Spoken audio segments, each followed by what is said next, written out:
Welcome to the Anti-Average Podcast. My name is Justin Carrico, and my goal is to help you step into everything that you have been created to be. My goal is to help you stick it to the status quo. That's who this podcast is for. I want to provoke you towards your potential, and I want to help you be better, do better, and achieve more. We have had some awesome podcasts in the last. If you haven't listened to the Simple Growth or the podcast with Jeff Henderson, I want to encourage you to go back and to watch that or listen to it. Great value there. Jeff Henderson was a Forbes top 20 speaker. He is an author, and just an incredible time learning from him and being able to pick his brain and ask him these questions. But today we're shifting our focus a little bit. We are going to look at today 5 ways to increase your value as a leader. 5 ways to increase your value as a leader. Now, maybe you're listening and you're like, "Hey, I'm not a leader, so this podcast is not for me." I would say that is not true. Everyone is leading someone. Someone's watching you. Someone's watching how you live life. Someone is watching how you parent. Someone is watching you in your job, and they are learning from you, and you are leading someone else. John Maxwell says that leadership is just influence. And I would say that every person has influence in someone else's life. So, 5 ways to increase your value as a leader. Now, more specifically, this will be geared towards maybe business, nonprofit, some kind of organization. But at the end, I'm going to tie it back together even to how I live this out in my family. So I want to encourage you, stick around to the end and see how this I here really can play out for you. So 5 ways to increase your value as a leader. And this actually comes directly from a story in scripture. Now, whether you are a believer or not, whether you ever read the Bible, even, I promise you that the 5 things that come from this particular story can absolutely make an impact in your life and add value to it. I was reading in Second Samuel, and I came across this statement that was made to King David by one of his soldiers. They're about to go to war, and I'm going to fill you in on some of the context, but about to go to war. And one of his soldiers comes to him and tells him, "You are worth 10,000 of us. You're worth 10,000 of us." Now, as a leader, or even just as a human being, how would that make you feel? If someone comes to you and says, "Listen, your value to my life, your value to this organization, your value to this business, whatever, is the same as if there were 10,000 other people." I'm just imagining David feeling this in the moment, and I started then questioning, how do you get to that place where your organization or someone that you're leading or your family member, whatever it is saying, "You're worth 10,000 people in my life." How do you get there? So I started reading all around this particular part in Second Samuel, and it kind of caught my attention because there are 5 things that actually happen that David did that I believe if you implement them in your life, you will start to see your value as a leader, your value and influence in someone else's life will increase because of the 5 things that David did. Now, I know that so many times we hear things, we receive information, and it doesn't always carry over to transformation. And so I've placed this using the acronym VALUE so that you can remember it, so that you can store it away and you can just think through, obviously that V, what did that mean? That A, what did that mean? And so I've placed it in the acronym VALUE to help you remember it and to retain it so that ultimately you put it into practice. Because if not, man, I'm wasting your time, and I don't want to do that. I want to make sure that it actually matters to your life. So, Second Samuel chapter 18. If you ever get this story, you want to go back and look at it again. Second Samuel 18. It's only 4 verses. It starts off with it says David now mustered the men who were with him. David now mustered the men who were with him. That word mustered, it's just not a word that we use all the time. When somebody says muster, I think about a hot dog with ketchup. That's not what is happening here. So he mustered them. That word means to gather. It means to rally. It means to inspire the men who are with him. And so I want to give you some context into this passage in Second Samuel 18. David is on the run because his son Absalom has stolen the throne from him. Listen, you think you got family issues? King David had some family issues. So his son has taken over the throne. They're battling. They're about to go to war with each other. And David isn't scared of war. In fact, it's the very thing that made him this leader. It elevated him to this leader status because everyone knew that David was this mighty warrior. And so David looks around at these men who are with him and he wants them to be inspired. And so he gathers them together and he musters them. He gets them together. He knows this war is going to be a tough one. So he rallies them together to inspire them. And this is where we see our first leader lesson from 2 Samuel 18 and really the V part of value. As a leader, we have to vocalize the vision. As a leader, we have to vocalize the vision. Your team, your organization, your staff, your family, whatever the scenario is, your team needs to hear why, and they need to hear it from you. They need to hear the why from you. They need to know why their job matters to you. They need to know why their job matters to the organization or the nonprofit. They need to know why their job matters to the community in which they live. They need to know what they're working towards. And your team has to know if they win, right? At the end of the day, if your staff is going home today, if your team is going home today and they get in the car and they drive away, how do they know that they won today? How can they be heading home in their car and they're thinking, you know what? I made progress today towards the win that we want. I won today. We made progress. We're working towards this. How do they even know the direction that they need to be working towards? As the leader, you have to vocalize the vision because here's the truth: people drift, organizations drift.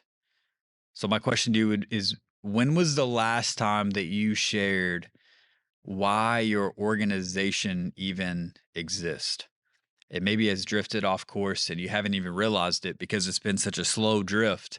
But people drift, organizations drift, and your people need to hear from you. They need to hear you vocalize the vision. And so King David gathers everyone around and he reminds them of the why and he vocalizes this vision. Now, look at what happens next. Continuing on in verse 1, it says, Now David mustered the men who were with him and appointed generals and captains to lead them.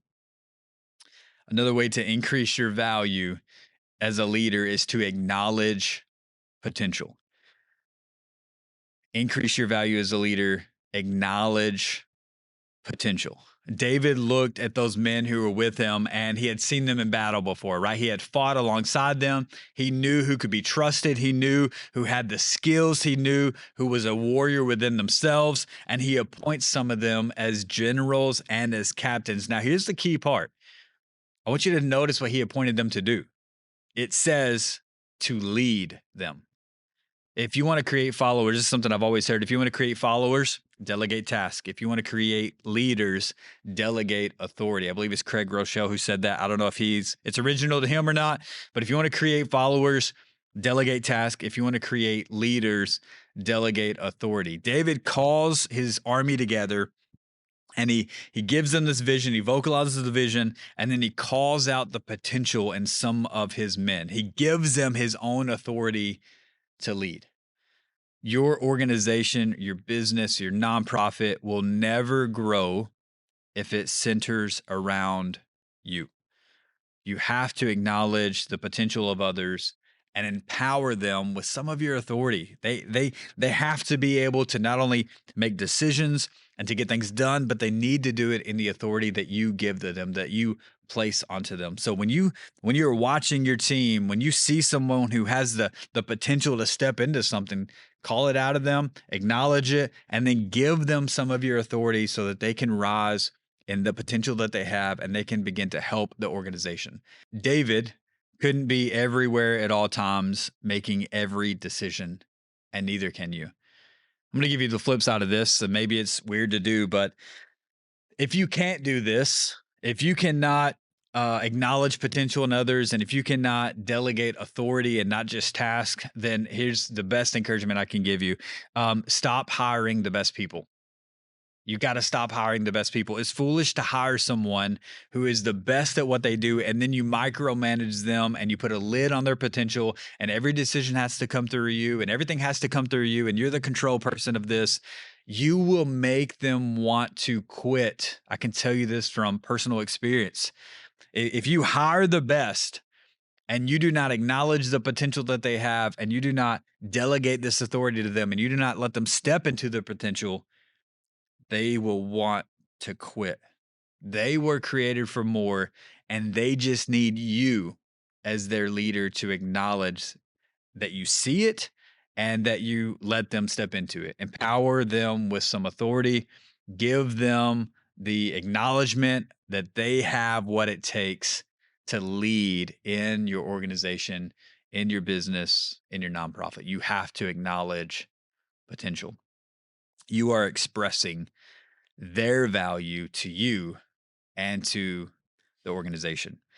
That leads to number three. As we're walking through value, we've seen vocalize the vision, we've seen acknowledge potential.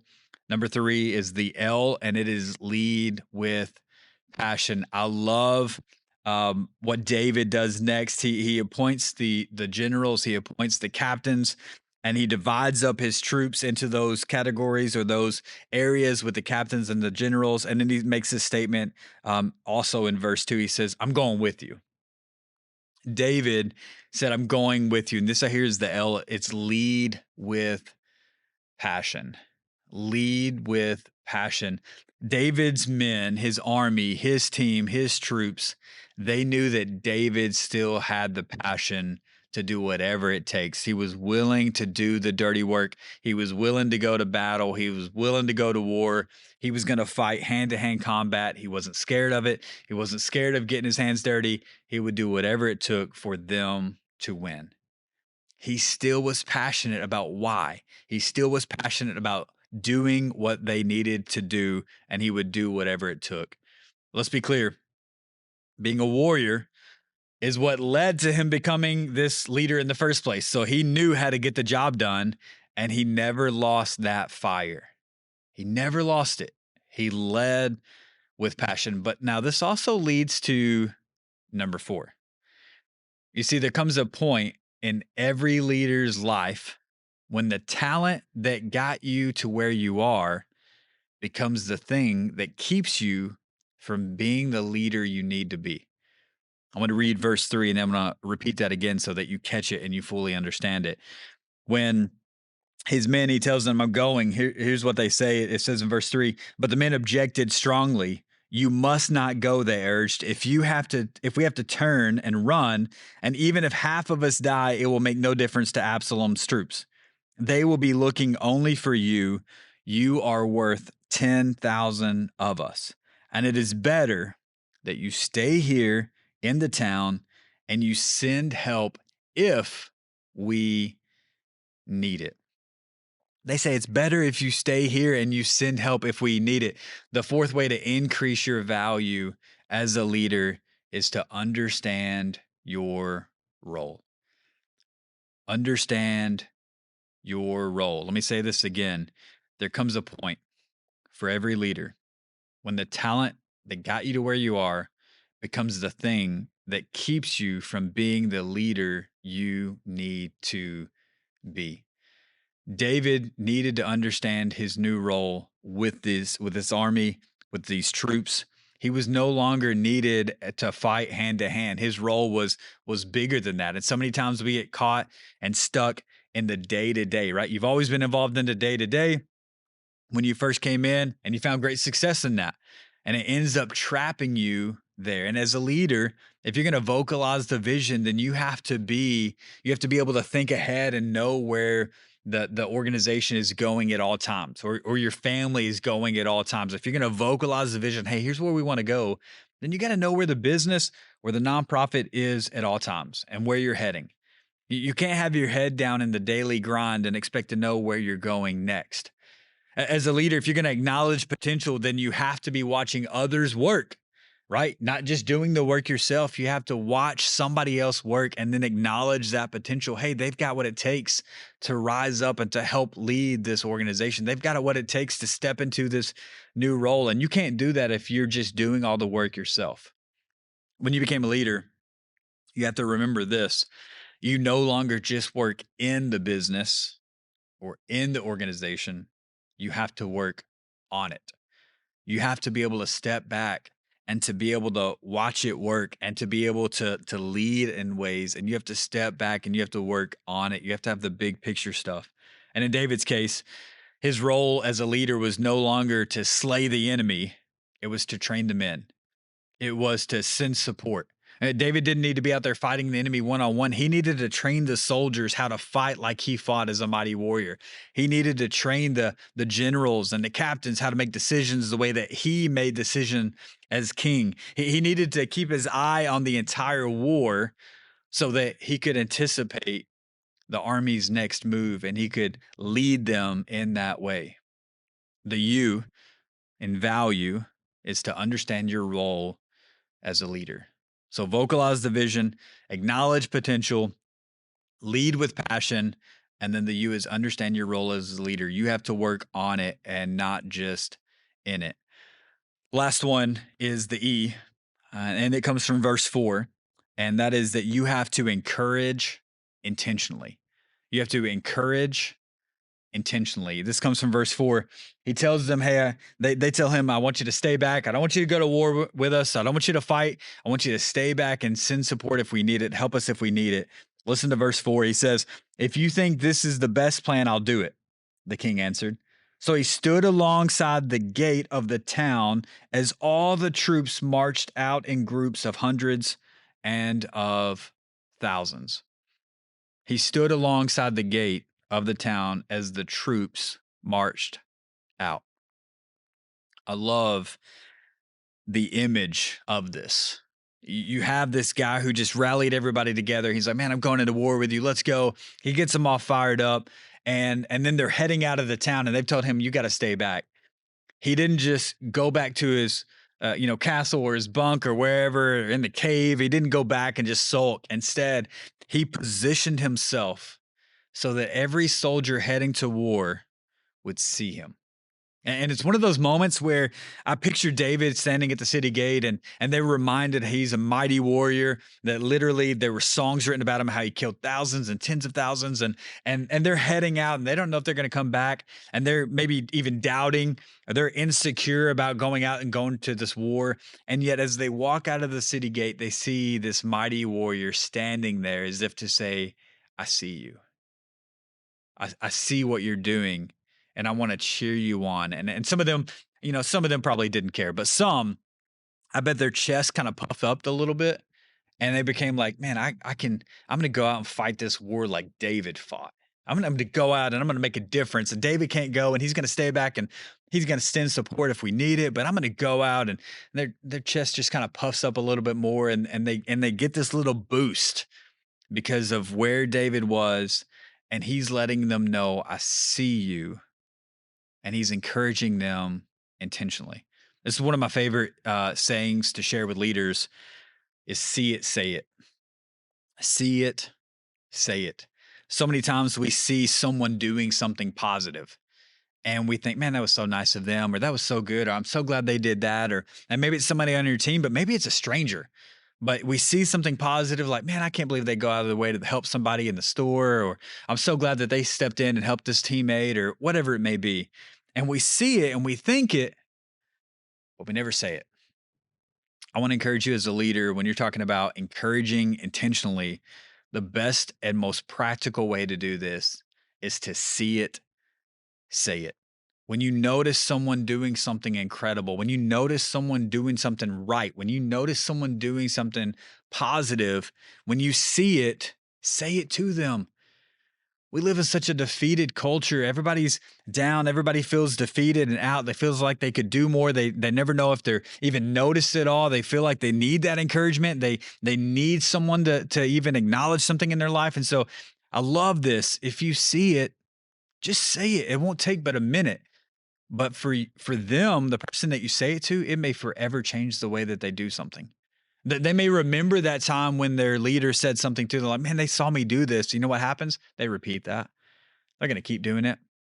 Why? Because you saw it and you said something about it. That whatever you want repeated, acknowledge it, say it, right? See it, say it. If you want to be intentional in your encouragement, I want to encourage you to see it and say it. If you do that, I can make a promise for this.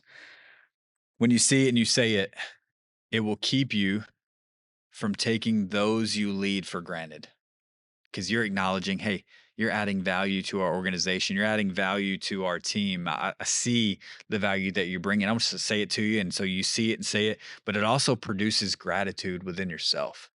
You're so thankful for that team member. You're so thankful for that employee, for that staff member. You're so thankful that they're on the team. And ends up, not only do you not take them for granted, but it ends up where it produces gratitude within you. And there may be different ways that you do this. I just want to encourage you to be you. And that some people would say, hey, do a handwritten note. I think it's great. If you are a handwritten note person, I can tell you that that's like a lost art, and that will be a huge way to do that. I know that there's a business leader where I get to spend some time with, and for him, he hits his chest twice, and then he points at the person like, "Hey, I see you," and that's a big deal to them.